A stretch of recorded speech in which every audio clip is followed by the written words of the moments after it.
एक छोटे से गांव में राधा नाम की एक महिला रहती थी। वो विधवा थी और अपने वो छोटे बच्चों के साथ झोपड़ी में रहती थी। राधा दिन भर खेतों में काम करती, कभी दूसरों के कपड़े धोती तो कभी सब्जी बेचती। कमाई बहुत कम होती थी, कभी दाल होती तो चावल नहीं, कभी चावल होते तो नमक नहीं। लेकिन एक बात खास थी, राधा कभी गलत रास्ता नहीं अपनाती थी। एक सुबह राधा खेत से लौट रही थी। रास्ते में उसने देखा कि एक बूढ़ा आदमी पसीने से भीगा थका हुआ एक पेड़ के नीचे बैठा था। राधा बोली, बाबा पानी पियोगे? बूढ़े ने मुस्कुराकर सिर हिलाया। राधा ने अपने हिस्से का पानी उसे दे दिया।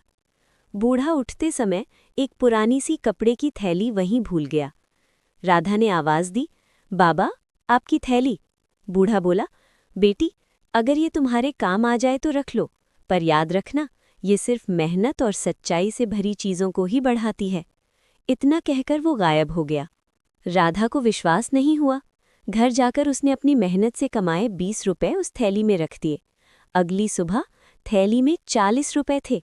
राधा की आंखों में आंसू आ गए। राधा ने बच्चों के लिए किताबें खरीदी, गांव के एक बीमार बच्चे की दवा दिलवाई, कुएं की टूटी रस्सी बदलवाई।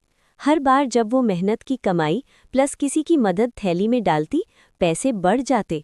गांव का एक आदमी था मोहन, बहुत लालची और चालाक। वो सब देख रहा था। ये थैली मेरे पास होती तो मैं राजा बन जाता, उसने सोचा। एक रात मोहन ने थैली चुरा ली। उसने चोरी और धोखे से कमाया 5,000 रुपए उसमें डाल दिए। अगली सुबह थैली में पैसे नहीं थे, सिर्फ राख और सूखे पत्ते। मोहन बोला, अच्छा तो दिखावा करता हूँ। उसने दिखावे के लिए दान किया, मिठाई बांटी, फिर थैली खोली। इस बार उसमें पत्थर थे।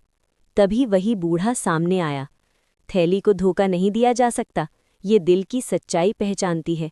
मोहन रो पड़ा। उसने थैली राधा को लौटा दी। बूढ़ा बोला, राधा अब तुम्हें थैली की जरूरत नहीं, तुम्हारी ईमानदारी ही सबसे बड़ी पूंजी है।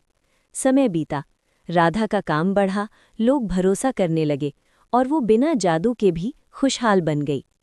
कहानी की सीख, लालच से कमाया धन कभी नहीं टिकता। सच्ची मेहनत और नेक दिल ही असली जादू है।